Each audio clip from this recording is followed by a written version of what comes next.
Alright, these videos is in clips, and they got broken up, not because I planned to edit them that way. That's because the camera kept cutting off with the battery dying, so my apologies on that.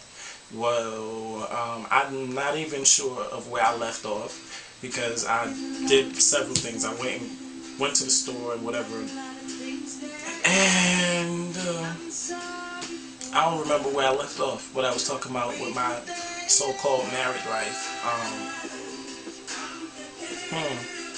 I just know that I was expressing to ladies that entering a relationship, first off, I'm not even talking about marriage yet. I'm talking about two people entering a relationship, period. Period. Get your crap together. Get your crap together, because some people come into relationships not with baggage from, how can I put it, not baggage like problems or issues, but it's like serious character flaws and issues that make everything else worse. Somebody that's, in debt or have baby mama or baby daddy drama, that's almost becoming common now. I'm talking about the type of baggage, although that is important to get together, because sometimes people fall out in relationships over issues like that. So I'm not saying that is not important. I'm just not particularly talking about that. I'm talking about the character stuff. People who are what I call nymphomaniacs, who are like high sexual drive, highly sexual, constantly having sex, and do it with multiple different partners and people, etc. I'm talking about people like that. And this chick happened to have been that type of person. And I'm going to describe real brief the type of behaviors or things that she would do. Like old boyfriends, kept in contact with all of them, like still have some kind of mutual friendship to some small degree with them. So basically anytime they get ready to chill or to do something, or to just have random sex or casual sex, or sex with no strings attached, however you want to call it, friends with benefits, when they want to do something like that, it was just go ahead and do it, just whenever you plan to do it or make the arrangement to do it. What I also found was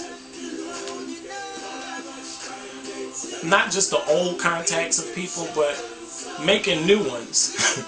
New ones, people that where you work, where you go to church. Yes, church, because this tramp did several things with several preachers and other people that I know. Yeah, not making it up. So yeah, that's the kind of life that I had to live. So can you imagine that? And then you keep going through stuff like that, and I'm not trying to justify nothing on my part, on my end, but you get to a point where you just get sick of dealing with what you're dealing with and going through that. So at some point, yeah, I moved on right in her face.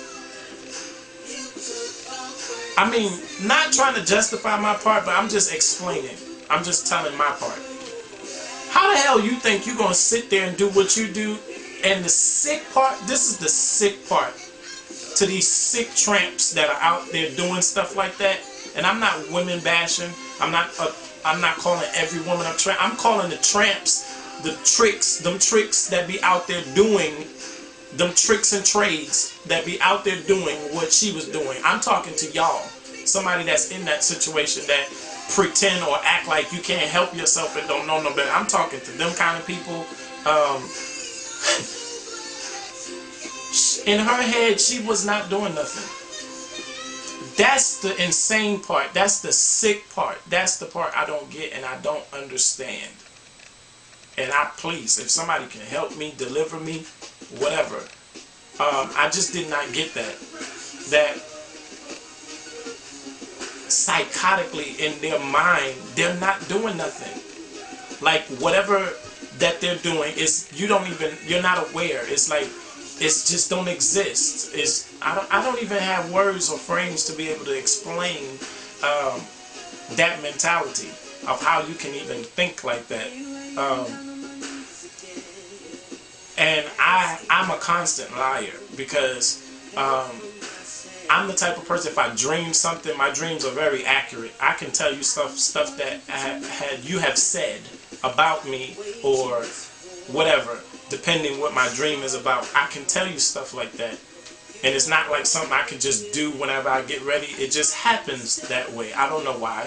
But long story short, I would tell her stuff that I heard in my dream, and it would be very accurate. I would dream names of men and things that she called herself seeing and going with, and it would be accurate. It would be that very person's name or whatever. I would know their age. I would know things about them. And how else could I know it? And it's not like you introduced me to them or I know them. Or if I did know them, I didn't know that that's what was going on until I dreamed about it or whatever.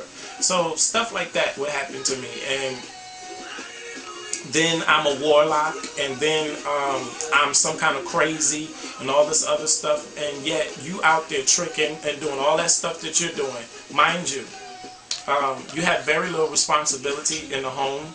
You didn't have to pay rent, didn't have to really pay no bills but your cell phone bill. So what are you doing with all this money? Aside from that, some other real personal details, I won't go there with that.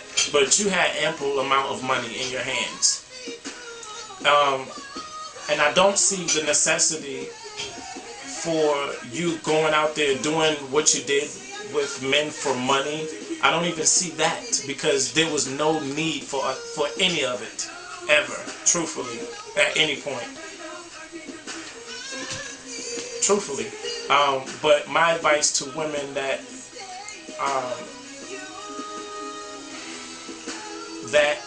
let me say this: if your boyfriend or your fiance or potential husband or even current husband is telling you that they have an issue with you communicating with previous people that you've had a sexual relationship with or an intimate relationship with, and they ask you in a nice way to kind of do away with it, I don't see what the problem is. A lot of times it's not so much of an insecurity thing, it's a reality thing, because it's not so much that the person may not trust you, they just don't trust the circumstance. And what I mean by not trusting the circumstance is, it's not so much that they don't trust that you're going to go out and cheat. It's the principle of the matter that that individual on the other end, it may not be you, it may be that individual who cannot deal with the fact, because they have known you in an intimate way, they feel like they have a warrant or license to cross certain boundaries, to make certain comments, to try to get you to engage in something with them again. And that's where you open yourself up to that. If you're not mature enough to have the type of relationship where it's clear that there's nothing ever, we're just friends, and there's nothing ever that's going to ever take place between us again. I'm not talking about those type of relationships and those type of people. I'm not talking about people who know how to operate in self-control. And I'm not talking about just you. There's a difference between you operating in self-control and then that person. Because I've seen the best of situations where people think that they so, strong or whatever, and they so madly in love with this new person or this current person that they would never fall back and do anything like that. Whatever. Truthfully, whatever. Because I've seen a whole lot of mess, truthfully.